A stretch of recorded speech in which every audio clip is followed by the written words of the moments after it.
Kasalanan ni Pastor ito eh. Sino ba? Tatlong araw puro sinigang na salmon. Sino bang hindi sisigurahin? Magdamag nasa CR ako, nagsusuka, nag-LBM. Hanggang ngayon. Pero sabi ko, hindi pwedeng magtagumpay ang kalaban. Amen. Itutuloy ko yan. Kahit anong mangyari, kahit manlupay pa ako dito, basta may bahagi ko lang yung salita niya. Kasi last week pa ako excited. Tapos di na sinisira. Akala na siguro masisira na yung momentum ko. Kaya sabi ko sa sarili ko kanina, Sa ilalim ka na natako. sabi ko, sabi ko, pag pala may sakit ka, walang kwenta yung kagwapuhan. Ano sabi ko? Walang kwenta yung kagwapuhan pag may nararamdaman ka. Nawawala. Sabi ko, tawa si Ber eh. Damay ka dun, Ber. Huwag ka lang ninili. Kasi tayo mag-umpisa. Salamat kasi na 86 years old ka na. Bakit na bigyan? Mamaya na. Nagano ka ako dito. 85 lang, pinagdagan mo. Mamaya na. Sobre mo na lang. Dagdagan mo na lang. Mag-pray muna tayo bago ako mag-umpisa. Baka mamaya hindi ako abutin dito eh. Ama namin banal na makapangyarihan sa lahat. Salamat po Lord sa umaga nito Lord. Bagamat po Lord, ang bigat ng nararamdaman ko. Naniniwala naman po ako Lord, hindi mo papayagan. Hindi papayagan ng kalaban na umenter sa akin dito. Lord, sa araw po ito, wala po ibang itataas, kundi kayo lamang po. Ang mga salita mo, Lord God, nawa, maunawa ng mga kapatiran, lahat ng makarinig, lahat ng makapanood sa video. I-bless mo po ang bawat isa, Lord God. Kayo po ang nakasentro sa aming buhay ngayon, Lord God. Sa kabila ng mga nagdaang bagyo, Lord God, narito po kami. Still, nakatayo po kami, Lord God. Hindi mo po kami iniwanan. Bagamat may mga baha, Lord God, andito pa rin po kayo. Kami, nagpupuri sa iyo. Kaya sa oras na ito, Lord God, wala po kaming ibang pupurihin, pasasalamatan, kundi ang tanging pangalan ng anak mong si Jesus sa tanglahan ay magsabi namin. Amen.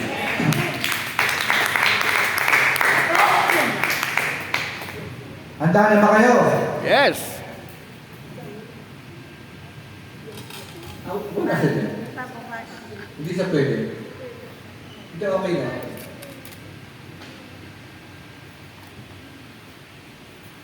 Kasi nakadaan natin sa magic sarap para sumarap. Parang sa preaching yan. Hindi natin pwedeng daanin sa maraming verses para lang sumarap ang mo. Hindi magtatagal ang lasa. Hindi magtatagal ang preaching mo, ang mensahe mo. Pag puro verses sa iba, dampot ka ng dampot ng mga verses. Naiintindihan niyo ba ako? Amen. Mahirap kasi yung dampot ka ng dampot ng mga verses. Tapos, ang di man mag-uumpisa ka, wala kang man sinasabi na ang pamagat ng aking mensahe ngayon, isa ba't pagkas? Wala. Diretso. Halos sa buong. Marami na akong na-experience, hindi lang dito. Sa Kayunta, marami akong na-experience na ganyan. Ang di man, magsasalita sila, hindi man nila sasabihin ang pamagat ng ating mensahe ngayon, isa ba't pagkas? Wala. Diretso sila. Kaya hindi mo malaman. Ikaw ba may conclusion ka doon, Ate Open? Wala kang topic eh. Okay lang sana kung isang conclusion lang. Minsan umabot pa ng 5. Sabi ko, kung i-close na natin yan.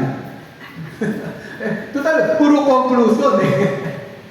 Kaya sa araw na to, napakahalaga po ng pagkakaisa. Amen.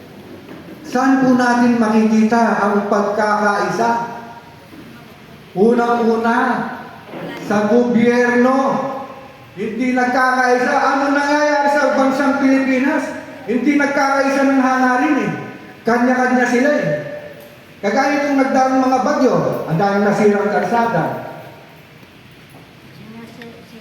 Nagkaisa sila sa korupsyon. Doon sila magaling. Kumita sila sa mga flood control project. Kumita sila. Doon sila nagkakaisa.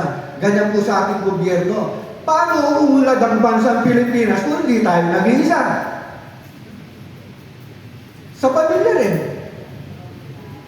Minsan asawa mo, minsan mga anak mo, hindi mo kasundo. Kasi hindi kayo pare-parehas ng hangarin, hindi kayo pare-parehas ng prinsipyo, kaya nasisira yung pagkakaisa bilang isang pamilya. Isa pa sa music team. Alam niyo naman ang music team ngayon, warak-warak. Bakit? Kasi walang pagkakaisa. Kanya-kanya sila kasi may mga pride na kasi. Ang iniisip nila, ay mas magaling ako kayo, mas magaling ako kayo. Hindi dapat ganun. Dapat nagkakaisa. Parang sa mga member natin dito, kailangan nagkakaisa tayo lahat. Ano man ang plano ng church, kailangan nakasuporta tayo. Maging kahit na sa trabaho, ganyan, dapat kailangan may pagkakaisa. Sa mga ibang pagtitipon, kailangan may pagkakaisa. Kaya itong topic natin pagkakaisa, umpisan ko na po, no? Ano lang naman yung kanina, ano lang naman, pampainit. Sabi dito sa Awit, chapter 133, verse 1, sabi dito, masdan ninyo na pagkabuti at pagkaligaya sa mga magkakapatid na magsitahang magkakasama sa pagkakaisa. Hindi ba tayo natutuwa, Ate Open? Ate Open, nakikipag-anuwa dyan, makinig ka sa akin. Ikaw, Ate Open, galing ka dito, pagdating mo sa bahay, makita mo yung mga anak mo, apo mo, ang saya-saya nila. Anong nararamdaman mo? Yung nagkakaisa sila, anong nararamdaman mo? Diba, ang sarap-sarap. Kagaya dito sa church, pag tayo sama-samang ganyan, napakabuti at napakilagay yung pagmasdan. Amen. Diba? Kasi nagkakaisa tayo. Ang paksa natin bunga at paano dapat magkaisa. Robbie, forward. Bunga at paano dapat nagkakaisa. Number 1, sabi dito, pagkabuti at Ligaya, masdan. maligayang masdan. Pag minamasdan natin ang mga kapatiran, ang saya-saya nila, kagaya si Haring David. Ito'y may kaugnayan sa buhay ni Haring David, ang verse na to. Kasi nung makita niya ang mga magkakapatid, masaya-saya sila, ang saya-saya nila, nagsasama-sama. Ang saya-saya nila, kaya ganoon na lamang ang kagalakan ni Haring David. Siyempre, kahit saan ka pumunta, pag alam mo nagkakasundo-sundo sila, pag alam mo ang hangarin nila, iisa, nagkakaisa, matutuwa ka. Amen po ba? Kadalasan nating naririnig ang talatang ito sa mga gawain, sa mga pagtitipon ng mga mananampalataya ng Panginoon. Napakaligaya at napakabuti, kahanga-hanga sa atin kasi bilang mananampalataya ng Diyos, masarap tingnan yung pag nagkikita tayo, kikita nagsasama-sama. Hindi pwede yung nagsasama-sama lang tayo, pero hindi nagkakaisa. Kailangan, ang pagsama-sama natin, nagkakaisa pa rin tayo. Madali kasi sabihin, ay makikisama ako, pero hindi ako makikisa. Di ba? Kailangan pag nagsama-sama kayo, kailangan sama-samang nagkakaisa. Walang iwanan. Amen. Walang lumalayo. Yes. Kasi magkakapatid tayo. Huwag nating hayaan yung mga sarili nating pride ang bumasak sa ating pagkakaisa. Kasi yun ang sumisira sa atin. Yung pride natin. Kung may kotse ka, kailangan titingalayin ka. Hindi ganon. Kung napakaganda ng trabaho mo, kailangan tingalayin ka. Isikasin na, ang dami ng paupahan. Pero hindi mo sa makitang Nakatinga lang ganyan, palaging nakayukong ganyan. Kasi naghahanap ng mainit na tubig. Mautang. Well, mainit na tubig. Yun. Hindi. Pag pumasok si Cassie na kasi dito, unang-una, nakaka-bless kasi siya eh. Lalo na pag yung date 21 na, yung Villarrica ba yun? Oo. Ang sarap sumama pag ang date 21 na, kasi Villarrica na. Eh, kagaya nung nakaraan. Kuya Erling, hindi ako makalabas, may bagyo. Maya may sumundo sa kanya, may sasakyan, may birthday daw. Sumama siya kasi alam nila, 21 ang Villarrica. Nakapag-withdraw na siya. Ayun, natangayan siya na 5,000. Tama ba kasi na? Nagbigay ka pa ng papuntang Malaysia, 2,000, di ba? Tapos tigil-tigil 1,000. Kaya mga kapatid, magkaisa tayo. Pagdating ng 21, Sama-sama. nandito kayo. Amen. Para hindi tayo nauunahan, magkaisa tayo. Amen ba? Kasi natatalo tayo. Kapatid natin sa dito sa church, pati yung may nakikinabang. Amen. Huwag mo akong isumbong kasi na pero totoo, di ba? Magaling ba manulsol? Hindi, totoo yan. Totoo yan. Sinabi na sa akin, Kuya Erling, binigyan ko siya ng 2,000. Tapos yan o, tigil-tigil 1,000. Naka 5,000 yata ako. Kinabukasan, nangihiram siya. Kasi na. Kaya sabi ko, kailangan, kasi nga, dito sa church natin, magkakapatid tayo, kailangan sama-sama tayo nagkakaisa. Amen. Huwag mo kaming iiwanan kasi na. Amen. Hallelujah. Kung pwede nga lang, i-donate mo na sa amin itong huwag tayong magbahabahagi sa loob ng church. Usually, nangyayari dito sa ibang church. Yung bang kanya-kanyang grupo. Di ba, titira? Wala. Kanya-kanyang grupo. Wala dito lang, Pastor. Bisan, sana nga. Wala dito, wala. Oh, wala. Kasi marami akong nakita kasing church. Yes, sa iba yun, dito wala. Pag may dumarating, nagbubulungan. Amen. Mula sa ulo hanggang sa paa, tinitingnan yung dumarating. Magkausap ng mga magkakaibigan. Tingnan mo siya, no? Sabi ganon, inutang lang yung sandals na yun para may pang-forma lang. Nangyayari sa ibang church yan. Yes. Dito wala. Eh, ba't si Ate Nene, palaging nakatodo yan, walang naiingi? Kasi nga, ang puso ni Ate Dedeng nakikisa sa puso ng ating Panginoon. Amen. Hallelujah. Wala pala dito yung sinabi ko. Wala pala dito. Sabi ko, siguro naman, hindi naman masama yung kung palagi ako magbabasa dito kasi parang puno yung utak ko. Tumawag nga ng madaling araw ang anak ko. Sabi ko, dati sabi ko, nung nakarang ano ba yung nangyari sa akin? Bigla akong ninervyos, sabi ko. Marami akong na-block. Sila pala hindi nila alam na block sila. Hindi nila alam. Pero hindi ko na sinabi.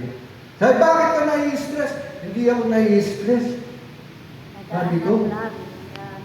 Yung cellphone ko kasi nung isang araw, pinagawa ko gumastos ako eh. Hindi sa pagmamayabang, pumindot lang siya, isang oras lang, i-deliver na. Dadalhin ngayon ng anak ko sa Lunes ang biyahe ng manggagaling Dubai. Sabi ko, huwag mong kalimutan, yung chocolate, si Ate Opel, hindi na kumakain yan. Ay hindi, matatanda na kayo, hindi nyo na kailangan ng chocolate. Sabi, ganun ba naman sa akin, Ate Opel? Ang tatanda nyo, nakakain pa yun ng chocolate. Hindi muna ako para ako natutuyuan. Ito una siyang nag-bless. Kasi mentor ko yun. Kahit ganun si Brother Joel, marami rin akong natutunan. Minsan din kasi, pag nawawala kasi yung pagkakaisa, pag pinasuhan tayo ng personal nating motibo. Hindi tayo nagkakasundo. Sana sa atin, wala yung ganun. Pag may mga ginagawa tayo dito, mga project or plano sa church, kailangan wag natin pasukan ng sarili nating motibo. Kasi minsan sasabihin niya, At saka minsan nakadepende yan sa kagustuhan eh. Ay bakit ako makikisa sa kanila? Mas angat ang buhay ko sa kanila, bakit ako makikisa? Mas may pera ako sa kanila, bakit ako makikisa? Nakadepende sa kagustuhan nila kung paano sila makikisa. Maraming ganyan. Yun, pride pa rin yun. Ang pride na sumisira sa ating pakikisa. Basta may pride ka, hindi ka pwede.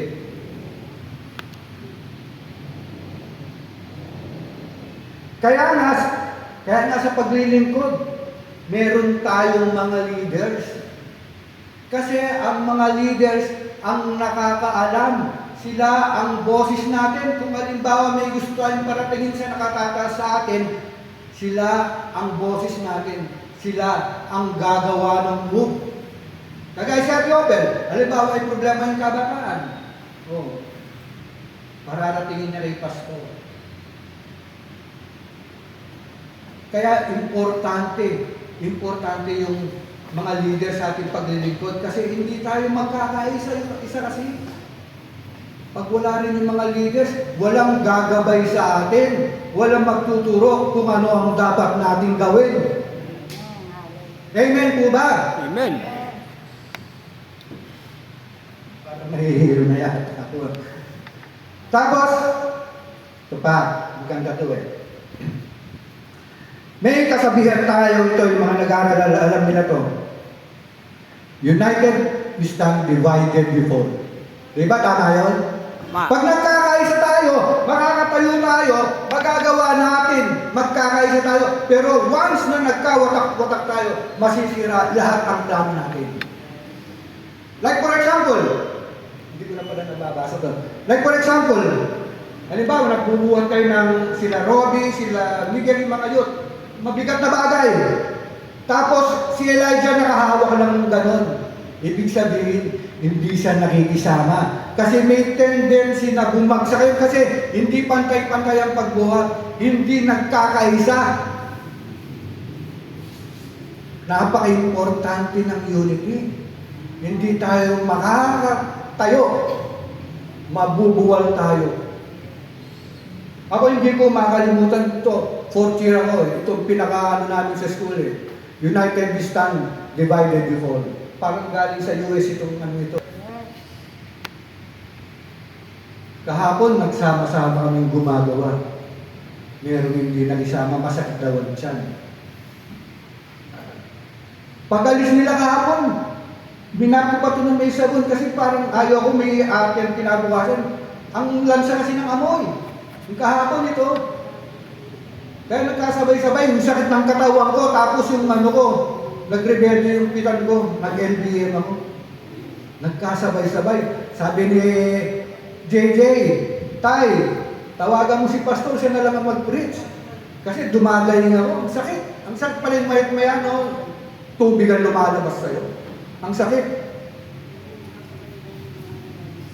Unity is not only in church, but also in the family, kagaya ng sinasabi ko sa inyo kanina. Hindi lang sa church nakikita ang pagkakaisa. Sa pamilya, sa trabaho, maging sa sports, kailangan din ng unity. Sino ba yung mga basketball player dyan? Si Miguel. Miguel, pag walang teamwork ang team, ano mangyayari? Hindi mananalo. Hindi sila mananalo, di ba? Pag yung kanya-kanya silang shoot ng shoot, anong tawag doon? Buhaya. Buhaya, di ba? Kasi hindi sila nagkakaisa. Pag may teamwork, ang isang team, may tendency silang mananalo. May tendency silang magcha-champion. Pag nag-champion ka, makikinabang yung coach mo, dadalo yan sa mga players. Dadalo yung pagpapala. Kaya kailangan maging sa sports, may pagkakaisa tayo. Alam mo yung Miguel, ano? Hindi ka ba shoot na shoot? Kasi iba kasi nagpapasikat lang eh. Ay, kailangan i-shoot ko to para tapos pag nakita mo may gusto sa'yo, kahit ang layo, shoot mo eh. Para sikat ka eh. Di ba? 4 points pa pero hindi man nangangalahati sa rin, hindi hapon. Ganun ang kailangan maging sa sports, may pagkakaisa tayo sa pamilya, sa church, sa trabaho.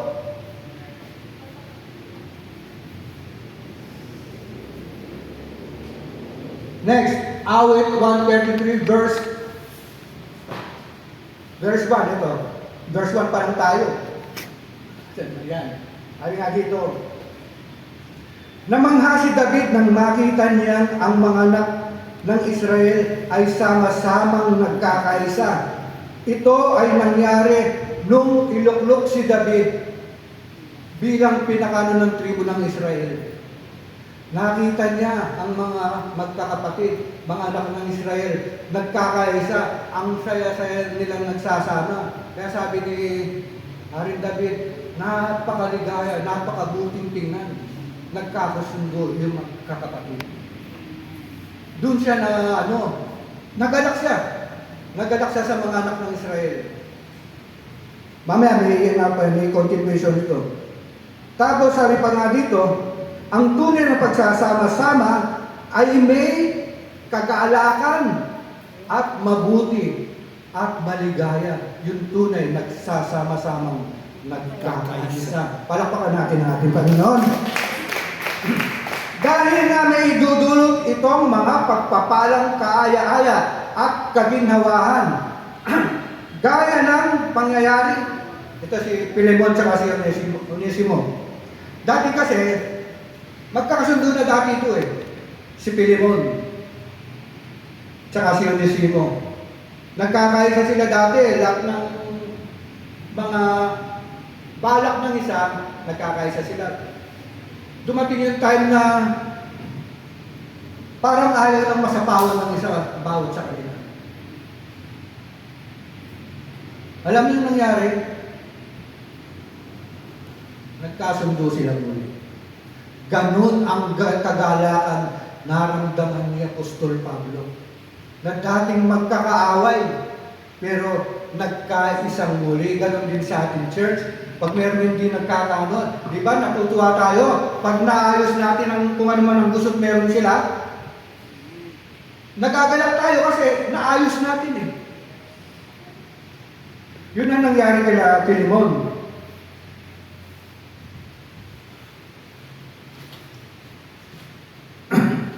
Tapos, dadaloy ang langis. Verse 2 na, verse 2.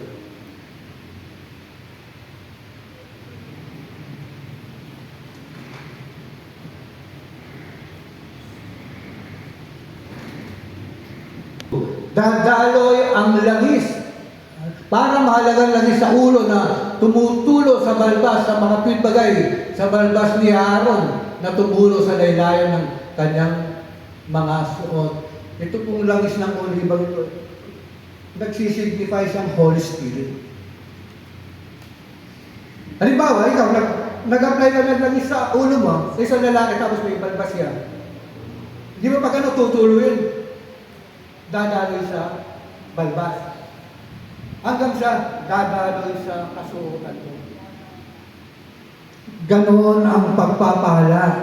Pag tayo'y nagkakaisa, hindi lang kay pastor dadaloy ang pagpapala, dadaloy sa mga leaders, dadaloy sa lahat ng member, kasi may pagkakaisa tayo.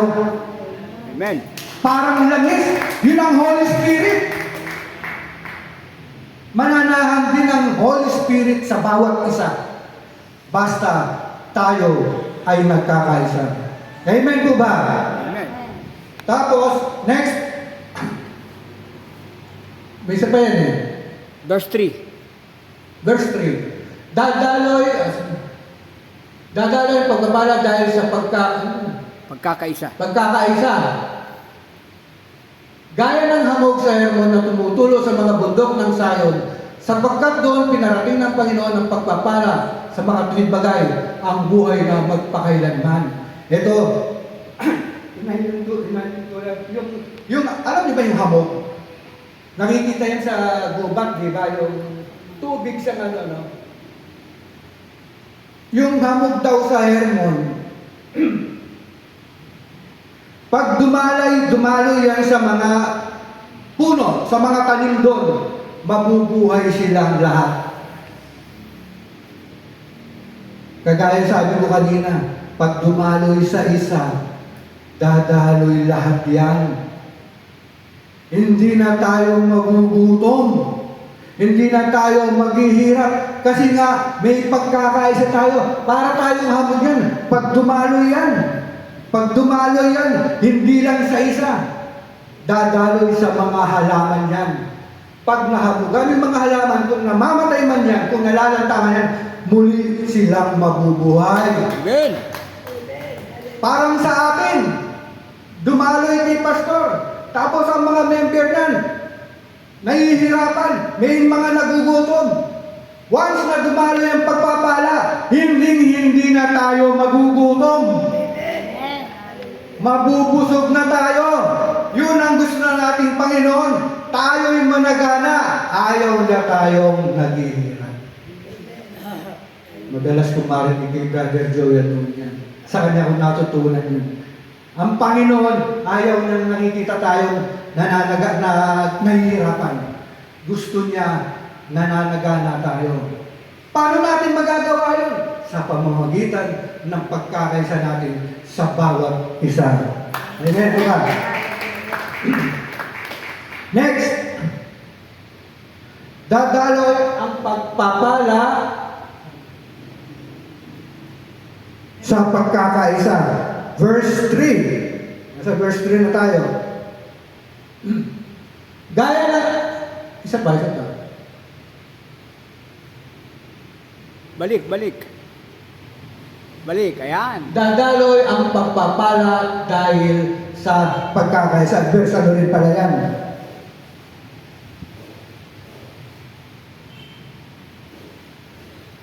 Ay, dun na nga pala, dun sa paano. Paano? Paano dadaloy ang pagkakaisa? At paano tayo magkakaisa? Yun ang tanong eh. Paano tayo? Anong gagawin natin? Paano tayo magkakaisa? Number 1 is, kailangan matibay na nagkakaisa sa panalangin. Babasahin natin ang verse.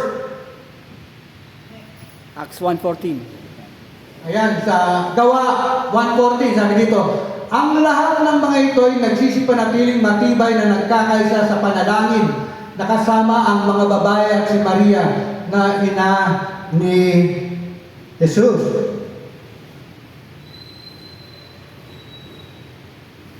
Ang lahat ng mga ito ay nagsisipanatiling matibay na nagkakaisa sa panalangin, nakasama ang mga babae na at si Maria na ina ni Jesus. Kaya dapat maging sa panalangin, matibay tayong nagkakasama, sama-sama tayong nananalangin.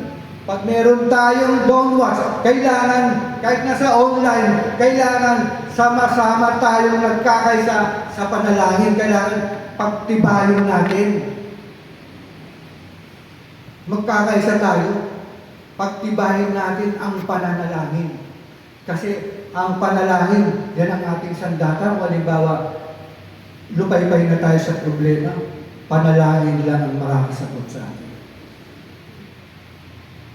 At ang Diyos ay kasinlapit lamang ng dasal. Amen. Hindi malayo ang Diyos para hindi tayo abutin. Hindi siya bigay para hindi tayo marinig. Amen po ba? Amen. Kasi lapit lamang siya ng dasal. Huwag natin sabihin, ay nasa langit ang ating Panginoong Yesus. Paano niya maririnig ang ating panalangin? Hindi po. Sa pamamagitan lang ng dasal, maririnig ng ating Panginoon ang ating panalangin. Amen po ba? Amen. Paano magkakaisa? Kailangan magsisipanatiling matibay sa turo.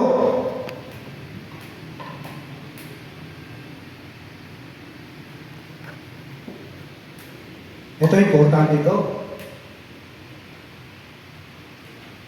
Importante ito. Kailangan maging matibay tayo sa pagtuturo. Basahin natin.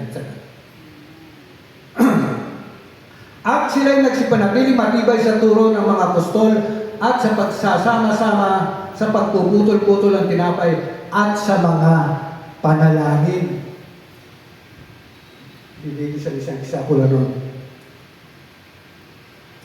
Nagsipanatili, masigasig, devoted. Iisa ang kahulugan. Kailangan masigasig tayo, devoted tayo sa mga salita ng Diyos, sa mga turo. Kailangan maging devoted tayo. Devoted sila sa mga katuruan at na-encourage sila sa pagbasa ng salita ng Diyos. Kapag devoted ka sa pagbasa ng mga salita ng Diyos, ay hindi nawawala ang kagalakan. Kailangan may kagalakan tayo, masigasig tayo, devoted tayo sa pakikinig ng mga salita ng Diyos. Hindi yung pinakikinggan lang natin, tapos ilalabas natin sa kabilang tenga. Kailangan maging masigasig tayo. Ano, Nikki? Pakatandaan mo yung ibig sabihin ng masigasig, devoted sa English. Hindi devoted to you, ha? Baka may jowa ka, sabihin mo, devoted ako sa'yo. Tapos, nagagalak kang pagbulay-bulay ng mga salita ng Diyos araw at gabi. Nasa Joshua 1:8. Kailangan araw at gabi yung mga salita ng Diyos. Pinagbubulay-bulayan natin. Lalo na pagbago tayo matutulog. Hawak pa rin natin ang cellphone hanggang sa makatulugan natin. Hindi man lang tayo siya nag-pray sa ating Panginoon. Hanggang sa pagising natin, kakapkapin natin ang cellphone, pero hindi pa tayo nag-pray. Kailangan matibay tayo. Yung mga nalalaman natin, yung mga turo ng ating mga pastor, kailangan araw at gabi pagbulay-bulayin natin. Para pag tinanong tayo sa iba, may naisasagot tayo. May mga tao kasing devoted sa mga maling bagay. Di ba? Sa mga maling bisyo, doon sila devoted. Kasi doon sila nagagalak, doon sa kabunduhan. Hindi kagaya natin mga Kristiyano, devoted tayo ng kagalakan sa mga bagay na spiritual. Kaya tayo dapat devoted din tayo sa mga scriptures. Kasi ito yung pagkain natin spiritual. Hindi tayo panghihinaan. Pag palagi tayong nakikinig ng mga salita ng Diyos, lumalakas tayo, hindi pinanghihinaan ang spiritual nating katawan. Kahit naman sa mga physical na pagkain, pag hindi ka kumain, di ba nagugutom ka, manghihina ka. Ganon din sa mga spiritual na para hindi tayo manghina. Kailangan palagi tayong kumakain ng mga salita ng Diyos. Pagbulay-bulayin natin, araw at gabi. Bigyan natin ng time sa isang araw, kahit kalahating oras man lang. And the rest, maglaro ka na. Wala nang magbabawal sa iyo. Kailangan nga lang, uunahin mo. Unahin mo, makinig ka ng salita ng Diyos. Ngayon, lalong naging mararangal ang mga ito kaysa mga taga-Tesalonika. Sapagkat tinanggap nila ang salita ng Diyos ng buong pagsisikap at sinisiyasat sa araw-araw ang mga kasulatan kung tunay nga ang mga bagay na to. Alam niyo po yung mga taga-Berea, kung pamilyar kayo, tapos mga taga-Tesalonika. Pag nangangaral si Apostol Pablo, ulam ng oo yan. Ang Berea at saka mga taga-Tesalonika, ulam ng oo. Ang kaibahan nga lang, yung mga taga-Berea, pagdating nila ng bahay, sinasaliksik nila yung mga mensahe, yung mga aral na ibinabahagi ni Apostol Pablo. Sinisiyasat nila kung tama ba to o mali. Hindi kagaya ng mga taga-Tesalonika. Okay lang, ulam lang oo. Tayo dapat ganun din. Hindi ko nagme-mensahe kami dito, hindi po kami perfecto. Nagkakamali din po kami. Kailangan, kung ano man yung mali namin, pwede kayong magtanong pagkatapos ng gawain. Kung halimbawa, doubt kayo sa mensahe namin, pwede kayong magtanong. Hindi yung diretso tayo sa labas. Kailangan yung mga turo, Maingat tayo dyan. Meron kasi mga pastor na kahit mali, sinasabi pa rin. May narinig pa nga ako sa kayunta eh. Pastor siya, sabi siya pa naman eh. Palayasin mo yung espiritong lumilipad ang kaisipan. Ano ba yun? Meron ba? Palayasin mo yung espiritu ng antok. Ano? Meron ba sa Bible yung pastor? Yun ang tinatawag na mema. Mema preach lang. Sasabihin sa mga tao.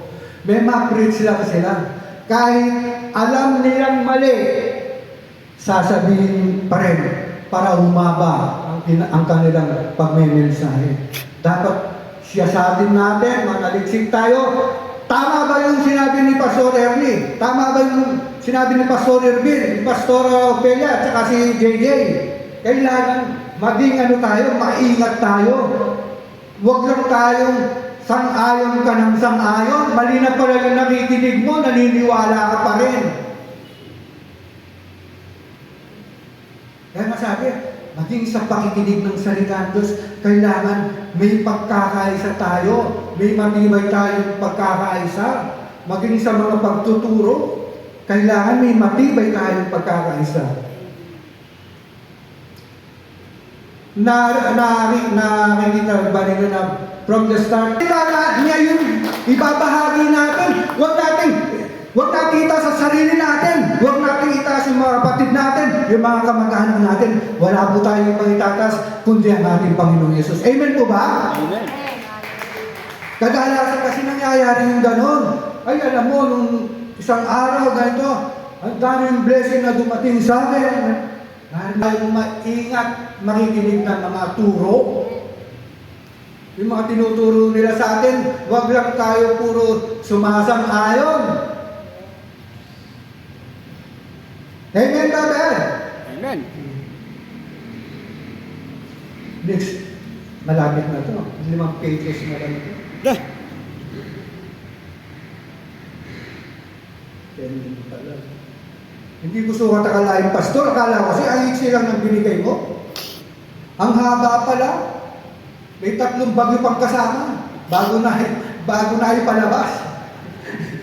Dinaanan pa ng bagyo. Paano tayo magkakaisa? Magsipanatili tayong matibay sa pagsama-sama. Sabi dito, ang pagsama-sama ay nagdudulot ng mayaman at sumasaganang pagpapala. Amen. Kapag sama-samang nagkakaisa, ay tunay na may kasiyahan. Masaya tayo pag tunay ang ating samahan. Nagkakaisa, nagsasama-sama nagkakaisa, ay tunay na may kagalakan. Ang sama-samang pagkakaisa ay kailangan bigyan ng atensyon bilang mga anak ng Diyos sapagkat layunin ng Diyos na siya ay mapurihan.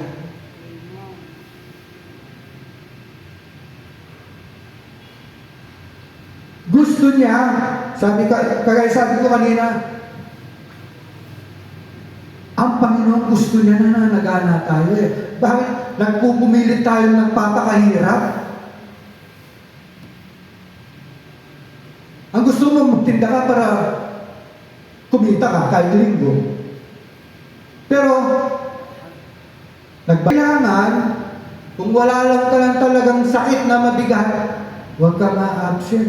Pero yung iba, siyempre, kailangan din nilang, hindi ko naman nilalahat, kailangan din nilang pumasok. Kasi yung amo nila, hindi sila pinapayagan na linggo. Doon lang nagkakaroon. Kailangan, as much as possible, ang amo mo, Christian eh. No? Kailangan Christian din para papayagan ka ng linggo, magdeyo. Di ba? Meron kasi nga hindi ka papayagan. Kasi hindi sila Christian. Tayo, nauunawaan natin yan. Di ba, Tidede, masamang pagkakasang guys, sabi ko kanina, kaya dapat natin bigyan ng atensyon.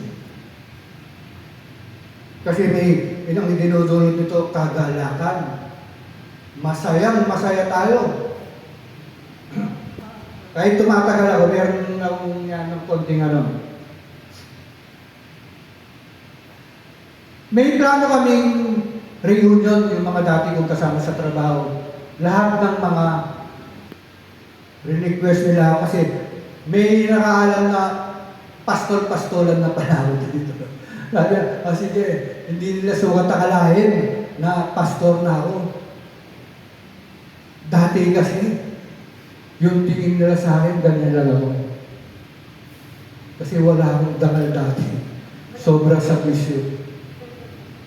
Eh, nung malaman nilang nag-preach na ako, ang dami, ano ngayon?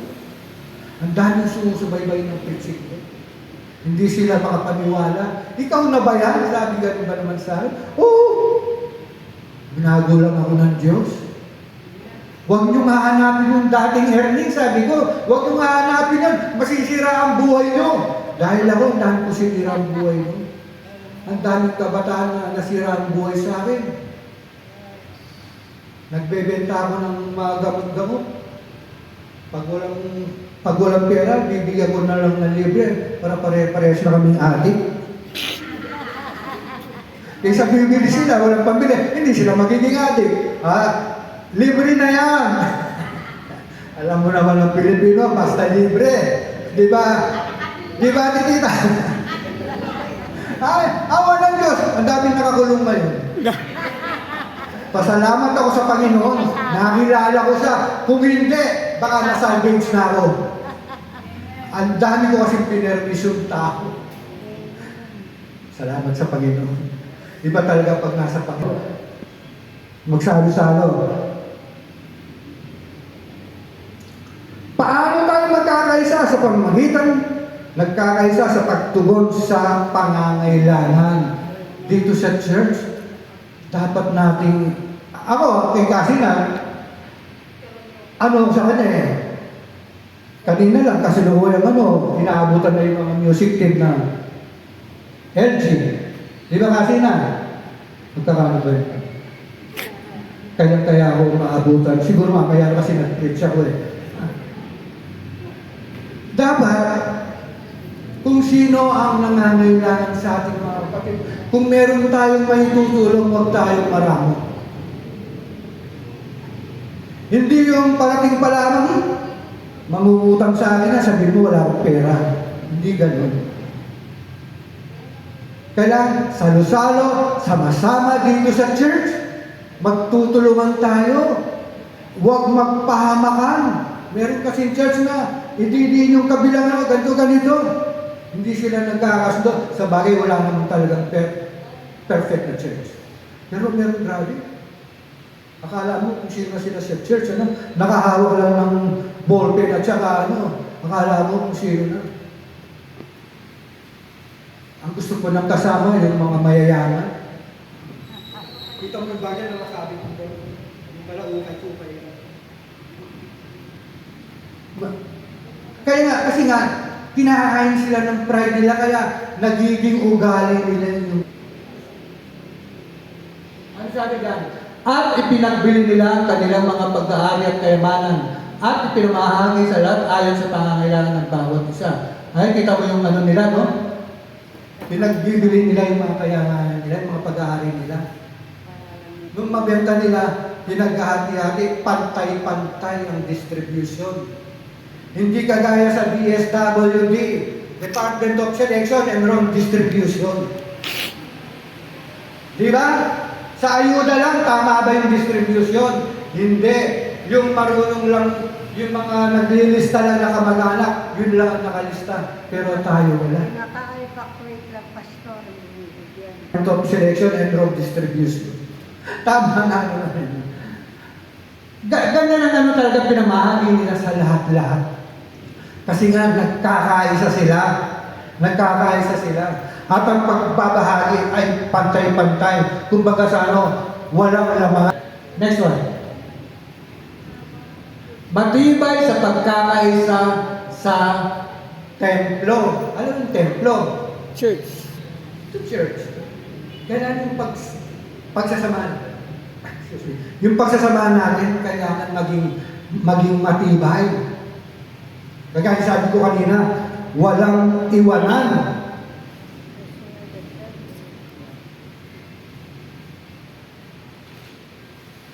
Noon din kasi ang kalakaran kasi noon. Ewan ko kung nangyayari pa to. Ibebenta nila yung mga ari-arian nila. Meron ba tapos yung pamamahagi sa iba? Meron ba bang ganun? Ang sabi nga dito sa mensahe ko, kung hindi bukas ang puso mo, hindi mo magagawa. Kailangan ang bukas ang puso mo sa pagtulong, magagawa mo yun. Ikaw ba ibebenta mo yung kayamanan mo, tapos ipamimigay mo? Ngayon, hindi na nagagawa. Nung araw, nagagawa yan. Ate tita, magagawa ba yan? Ibebenta mo, mga alas mo, pamimigay mo kaya ni Leonie. Yes, pagkakailangan. Hindi niya tatanggihan. Ako nga, ayuda lang, pinamimigay ko pa eh, pastor. Ayuda lang sa akin na pamimigay. Malapit na pala tayo. Parang ang haba nga yata, pastor.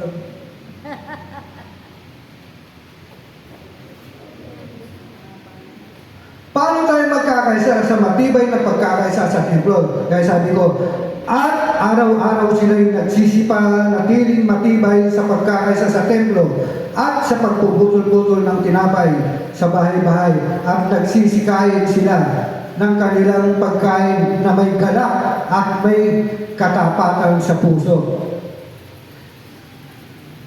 Ang ibig sabihin nun, there's a place for worship.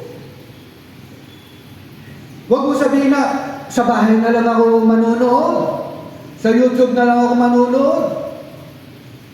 Importante pa rin yung dumadalo tayo sa ating templo. Kasi nakakapag-fellowship tayo eh. Nagkakaintindihan tayo sa mga problema natin. Pag may problema tayo, ay ilalabas natin. Dito nabubuo. At saka sa pagsama-sama sa ating church, nakakagalak talaga. Lalo na pag may kainan. Nagkakaisang nagbabalo. Nagsasyalo. Talaga nagkakasama-sama. Ang tunay na kagalakan daw sa loob ng ating church ay yung pag may pagkain dito sa church. Pag may tira, isasyalo natin. Wala namang masama sa pagsaro. Basta may natira, di ba? Wag lang hindi pa nag-umpisa. Nasyaro na. Minsan, Maricel pa eh. Walang masama sa siyaro, lalo na tayo. Pag may natira ako, gusto ko, pantay-pantay. Amen. Hallelujah. Sino pantay-pantay sa ako lamang? Joke lang. Hindi, ganun talaga. May kagalakan pag yung nagsasama tayong kumakain. Kagaya kahapon, ang sarap-sarap ng ulo ng salmon, ano? Ang sarap. Hindi nga naubos eh. Pero anong ginawa niya sa akin? Hindi na ako pinatulog. Kasi sa sobrang sarap. Meron pang naiuwi si Ate Hotel mamaya. Paano pa magkakaisa? Sa pagpupuri. Yan, sa pagpupuri. Worship.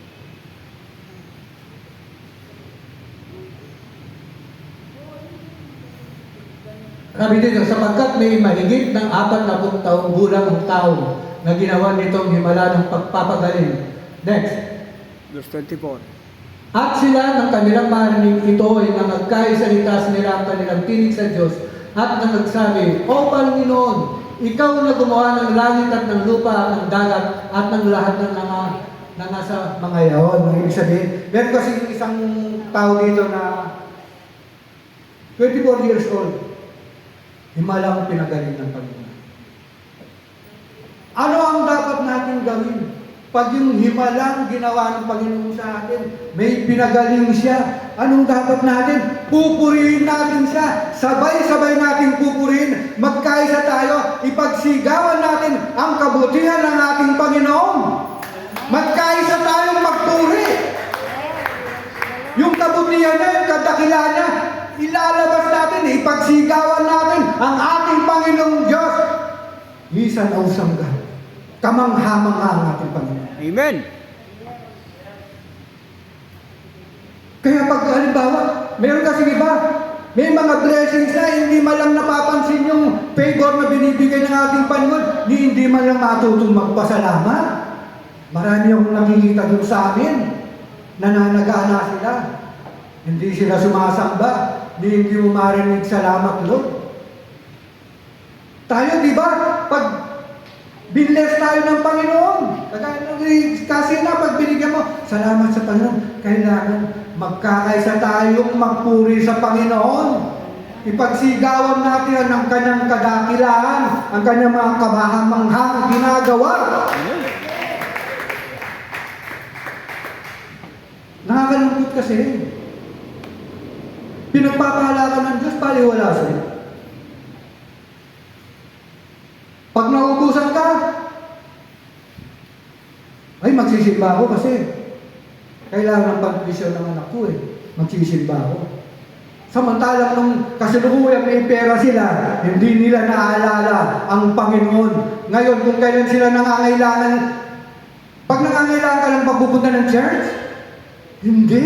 Sa lahat ng oras, may kailangan ka o wala, kailangan umattend ka sa church, makinig ka ng mga salita. Ipagsigawan mo ang kabutihan ng Diyos. Minsan napapasigaw ako, kasi yung mga, marami akong nakikita kasing ganun, para akong kinikilabutan . Pag may blessing binibigay ang Panginoon, hindi nila mapasalamatan. Di masamba ang Panginoon. Kagaya ko naririnig ko sa bahay. Maglalabas sila, Di ba, ang araw, lulubog nila, ulan, di ba? Ay, minumura nila yung ulan. Grabe. Taranta sila sa pagsilong ng mga ay, PI na ulan na yan. Hindi na nawala yung bagay yan. PI, puro PI. Imagine, kalikasan yan pag mumurahin. Araw-araw binibisita yung ilog, pag-araw sumamba niya, nag-aalala siya. Ayun, sumobrang stress, nasa ospital ngayon. Kasi wala kang fight wala kang pananampalataya Samantalang kami doon sa bahay, kahit na iglesia hindi born again din, si Kuya Bilal. Pero nagkakaisa kami. Nagkakaisa kami talaga. Hindi kagaya nila. Mariosep, sabi ko, mumurahin mo yung bagyo, yung ulan. Pag sobrang init na naman, minumura din yung araw. Saan ba lalagay? Ganun talaga pagkulang ang pananampalataya sa Panginoon. Amen po ba? Ito, wawakasan ko na. Pagwawakas, bunga ng pagkakaisa, lumago ang gawain. Gawa 2:47. Yan, sabi dito. Na nagpupuri sa Diyos at nagtatamo ng paglingap ng buong bayan at idinaragdag sa kanila ng Panginoon araw-araw yaong nangaliligtas. Last page na pala doon. Nandito, nagpupuri sila sa Panginoon, ibig sabihin, nagkakaisa sa pagsamba sa Diyos. Yun ang tinatawag na cooperation and participation. Hindi tutol ang isa. Kailangan pag nanambahan ka, sama-sama kayo. Walang tumututol, walang kumokontra. Ganyan ang nananambahan. Kaya dapat maintindihan ng mga anak ng Diyos na dapat may pagsama-samang may saya at nagkakaisa para sa maligayang pagsasama, mahalagang pagsasama. Ang Diyos ang nagpapalago ng gawain. Kaya nga, huwag natin problemahin yan. Kasi gawain ng ating Panginoon. Ang gagawin lang natin, lahat na inuutos ng ating Panginoon, yun ang gagawin natin. Huwag natin problemahin na gawain ng Panginoon yan. Ano ang dapat natin gawin? Magkaisa. Tayo magkaisa. Manalangin. Sama-sama tayong magkakaisa. Amen. Para lumago ang ating gawain. Sama-sama tayo.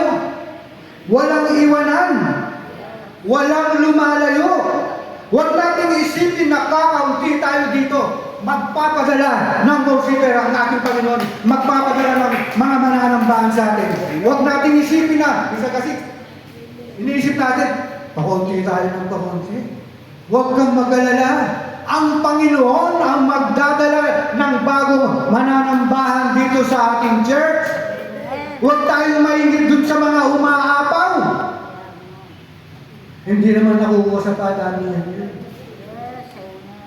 Kaya bilang bago sabi dito, kaya kung gusto natin lumago ang gawain, manatiling nagkakaisa at masayang magsama-sama to glorify God sa pamamagitan ng pakikisa natin sa Diyos at pakikisa natin sa bawat isa ay lalago ang ating